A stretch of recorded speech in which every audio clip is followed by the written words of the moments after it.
Hello friends, જય શ્રી કૃષ્ણ. સ્વાગત છે તમારું મારા કિચનમાં. બસ જો તમારે બધાને વેફર થઈ ગઈ. મારે બસ જો આ છેલ્લી વેફર રહી. હું રાજકોટથી લાલ બટેટા લાવી હતી. આ લાલ બટેટાની વેફર છે ને થોડીક અલગ થાય એમ, તો એટલા માટે મને મળી ગયા ને તો પછી હું લાવી. તો મને એમ થયું કે ચલો બનાવીએ, એટલે મેં બસ ખાલી 3 જ કિલો બટેટાની બનાવેલી. આ છેલ્લી વેફર હતી મારે. બાકી બધી વેફર થઈ ગઈ. આપણે સાબુદાણા બટેટાની, સાબુદાણા ટમેટાની અને અલગ અલગ ઘણી પતરી કરી, અલગ અલગ ઘણી વેફર કરી છે. તો મને થયું કે ચલો આ પણ એક વખત ટ્રાય કરી જોઈએ. આ મેં પહેલી વખત જ આવી રીતે લાલ બટેટાની કરેલી હતી. તો સરસ બનેલી, એમ બહુ સરસ બનેલી, એકદમ પોચી ને એકદમ સરસ બનેલી. તો મને થયું કે આવતા વર્ષે કંઈક અલગ અને વધારે કરીશું એમ. એટલે મેં કીધું ચલો વ્યુઅર્સની સાથે પણ શેર કરીએ. તો આ રીતે આપણે જે નોર્મલી વેફર કરીએ ને એ જ રીતે સેમ કરવાની છે. તો અહીંયા હું પેલા છાલ ઉતારી રહી છું. આમાં છાલ છે ને થોડીક જાડી હોય છે, તો થોડીક એવી રીતે એમ કે સરસ ઉતારી લેવાની કે બટેટું એકદમ સરસ વ્હાઈટ થઈ જાય એ રીતે છાલ ઉતારીને તૈયાર કરવાના છે. જોઈ શકો છો. હવે આ રીતે આપણે છાલ ઉતારી અને તૈયાર કરી લેવાના છે. રેગ્યુલર આપણે બટેટાની વેફર ખાતા હોઈએ છીએ, પરંતુ આ ખાસો ને તો થોડીક અલગ લાગશે. આની ચિપ્સ પણ બહુ સરસ બનતી હોય છે. આ મારું જૂના જમાનાનું ગ્રેટર આવી ગયું છે, એમાં આપણે વેફર બનાવવાના છીએ. જોઈ શકો છો એકદમ સરસ શાર્પ અને એકદમ સરસ વેફર એમાં બને છે, આછી આછી. એટલા માટે હું એમાં જ દર વખતે બનાવું. જોઈ શકો, ખાલી એમ આવી રીતે કરતું જવાનું છે અને આપણી વેફર બનીને તૈયાર થઈ જશે. આ રીતે ઘસવાની છે, જોઈ શકો છો. ખાલી હું હળવા હાથે ઘસું જ છું, તો પણ એકદમ સરસ આછી આછી આપણી વેફર બનીને તૈયાર થઈ ગઈ છે. બહુ સરસ લાગતી હોય છે. તમારી પાસે જે હોય ને એમાંથી તમે બનાવી શકો, એ રીતે તમે બનાવી શકો વેફર એમ. તમારી પાસે જે સ્લાઇસર હોય અથવા તમારી પાસે મશીન હોય તો એમાં પણ તમે કરી શકો. આ રીતે બટેટું લેવાનું છે અને ઘસવાનું છે ખાલી. અને તમારી પાસે જો આવું કોઈ મશીન ન હોય ને તો તમારી પાસે રેગ્યુલર જે આપણે વાપરતા હોઈએ એ પ્લાસ્ટિકનું હશે તો પણ ચાલશે. હાથેથી છે ને એવું થશે કે અમુક આછી પાતળી થઈ શકે, પરંતુ આ રીતે બનાવો ને તો બધી એક જ સરખી ને સરસ બનીને તૈયાર થતી હોય છે. તો હું તો આ જ મશીનનો ઉપયોગ કરું છું. બહુ સરસ મારે વેફર બનીને તૈયાર થતી હોય છે. તમે જોઈ શકો કેટલી સરસ. અને હવે બધી વેફર એક જ સરખી બનીને તૈયાર થશે તો શું કે સરસ લાગે. બધી વેફર એક સરખી હશે ને તો. હવે તો ઓટોમેટિક મશીન પણ ઓલા આવી ગયા છે બધા માર્કેટમાં, પરંતુ મને તો આ જ ફાવે છે, એટલા માટે હું આનો જ ઉપયોગ કરું છું. હવે ચાલો તમને એક ડિઝાઇન વાળી પણ બનાવીને દેખાડું. બહુ સરસ લાગતી હોય. જો ખાલી એમ ઝિગઝેગ વાળી કરવાની છે. એમાં છે ને તમારે એક વખત ફેરવીને રાખેલું હોય ને બટેટું, બીજી વખત બીજા ડાયરેક્શનમાં મૂકવાનું. એ રીતે બનાવશો ને વેફર તો છે ને ડિઝાઇન વાળી બનશે.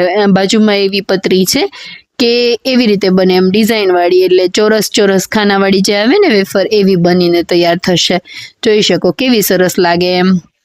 બહુ જ સરસ લાગતી હોય છે. અને બાળકોને તો આ બહુ જ ભાવે આવી વેફર બનાવવી, પરંતુ એટલો ટાઈમ નથી હોતો મારી પાસે. આમાં થોડોક સમય વધારે લાગે. જોઈ શકો કેટલી સરસ લાગે છે એમ. બહુ જ મસ્ત લાગતી હોય, બહુ જ સરસ લાગતી હોય, પરંતુ આમાં છે ને થોડોક એક ટાઈમ વધારે જોઈએ. એટલે આપણે જે રેગ્યુલર વેફર કરીએ ને એ વેફર કરતાં થોડોક ટાઈમ વધારે જોઈએ. એટલા માટે હું એ ક્યારેય પણ નથી કરતી. આ રીતે નોર્મલ જ કરી લેતી હોઉં છું. અને વેફરને ખાસ ધ્યાન રાખવાનું છે, કેમ કે એમાં બટાટામાં સ્ટાર્ચ હોય છે.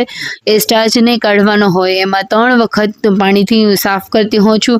ઘણી વખત તો 4 વખત પાણીથી પણ સાફ કરતી હોઉં છું. તો આ રીતે એક વખત સાફ કરી અને બીજા પાણીમાં ઉમેરવાનું, બીજા પાણીમાંથી ત્રીજા પાણીમાં. એ રીતે તમારે ધ્યાન રાખી અને ધોવાની છે, જ્યાં સુધી એકદમ ચોખ્ખું પાણી ન આવે ને. જોઈ શકો તમે એકદમ ચોખ્ખું પાણી ન આવે ને ત્યાં સુધી તમારે એવી રીતે ધોવાની છે વેફરને. એટલે આરામથી 3 થી 4 વખત તો તમારે ધોવી જ પડે, અને જેનાથી તમારો સ્ટાર્ચ છે ને એ નીકળી જાય. જોઈ શકો એકદમ ચોખ્ખું પાણી થઈ ગયું છે ત્યાં સુધી તમારે ધોઈને તૈયાર કરવાની છે. ને વેફર બધી છે ને એકદમ સરસ કડક થઈ જાય આ રીતની. જોઈ શકો કેવી સરસ કડક થઈ ગઈ છે. એવી થઈ જાય ને ત્યાં સુધી. અત્યારે હવે તમે કરવી હોય તો કરી શકાય, પરંતુ હું તો રાતે આવી રીતે ખસીને રાખી દઉં ને સવારે છે ને બનાવવાની હોય. સવારે થોડીક વાર બાફી અને પછી સુકવવાની હોય છે. તો બસ જો સવારમાં આવી ગઈ છું કિચનમાં, સવારમાં, અને વેફર બાફવાની તૈયારી કરી રહી છું. તો આ રીતે હવે છે ને પાણી મેં ગરમ થવા માટે મૂકી દીધું છે. વેફર માટે પણ ગરમ થવા મૂકી દીધું અને મારે પીવા માટે પણ ગરમ થવા માટે મૂકી દીધું છે. સવારમાં મને ગરમ પાણી પીવાની આદત છે, એટલા માટે હું બંને મૂકી દેતી હોઉં છું. તો જોઈ શકો આપણે વેફરનું પાણી ઉકળી ગયું છે, તો એમાં હવે આપણે જે વેફર કરીને રાખી છે એ ઉકળવા માટે નાખી દઈશું. જેટલું પાણીમાં સમાય ને એટલે જેવડો તમારો તપેલું હોય ને એ પ્રમાણે તમારે વેફરને એમાં ઉમેરી દેવાની છે. મારે આટલી વેફરના 3 ઘાણ થયા હતા, તો તમે એ રીતે કરી શકો. તમારે જેટલું સમાય એટલું તમે કરી શકો. એક જ વખતમાં પણ બાફી શકાય, પરંતુ મારે તો અહીંયા નાનો તપેલું છે એટલા માટે મેં 3 વખત બાફેલી હતી. જોઈ શકો. અને હવે આપણે છે ને વેફરમાં એકદમ સરસ વ્હાઈટ અને પોચી બનાવવા માટે ફટકરી ઉમેરતા હોઈએ છીએ. તો આ રીતે મેં લઈ લીધેલી છે, અને એવી રીતે તમારે પીસ મોટા આવતા હોય એને આવી રીતે હું ખાંડી અને સીધી ઉમેરી દેતી હોઉં છું. ઘણી વખત ઘણા લોકો શું કરે, કપડામાં રાખી અને ફેરવતા હોય પાણીમાં, પરંતુ એનાથી બધામાં મિક્સ નથી થતી. એટલા માટે હું તો આવી રીતે ભૂકો કરી અને પાણીમાં સીધી ઉમેરી દેતી હોઉં છું, કે જેનાથી શું થાય કે ફટાફટ બધામાં મિક્સ થઈ જાય અને બધામાં એક સરખી મિક્સ થઈ જશે ને તો આરામથી સરસ એકદમ પોચી વેફર બનીને તૈયાર થશે, કે નાના બાળકોથી લઈ મોટા બધાને ભાવશે. જોઈ શકો ખાલી એક ચપટી જેટલી જ ઉમેરવાની છે. એટલે જે પ્રમાણે વેફર હોય ને એ પ્રમાણે તમારે એમાં ઉમેરવાની છે. વધારે ઓછી તમે કરી શકો છો. વેફર વધારે ઓછી હોય તો તમે વધારે ઓછી પણ કરી શકો. અને પછી બરાબર મિક્સ કરી લેવાનું છે અને થોડી વાર માટે ઉકળવા દેવાની છે.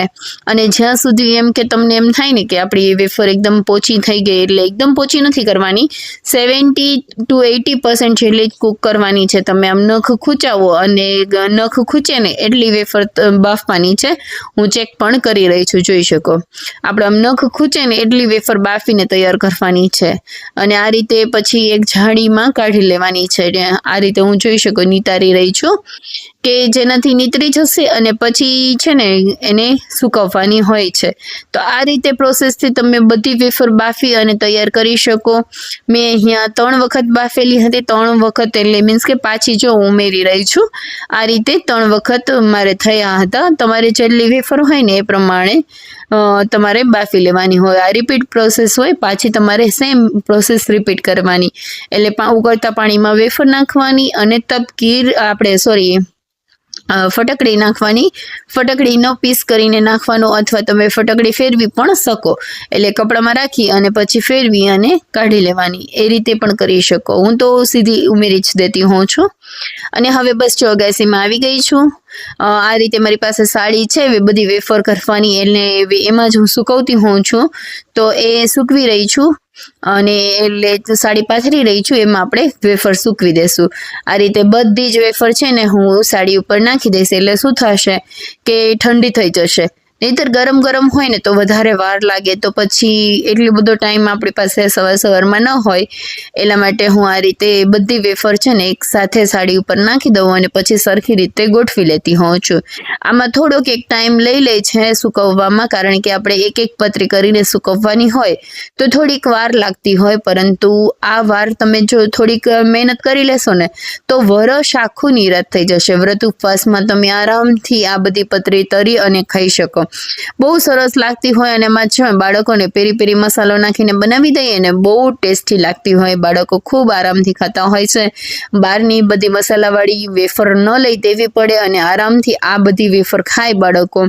આપણે ઘરે બનાવેલી ચોખ્ખી તો કહેવાય, એટલા માટે હું આ રીતની વેફર ઘરે જ બનાવતી હોઉં છું. જોઈ શકો આપણે બધી વેફર સરસ રીતે થઈ ગઈ છે, સુકાવાઈ ગઈ છે ને બહુ જ સરસ રીતે સુકાઈ જતી હોય છે. એક દિવસમાં સુકાઈ જતી હોય છે, પરંતુ મને બીજા દિવસે થોડીક વાર તડકો દેવો ગમે.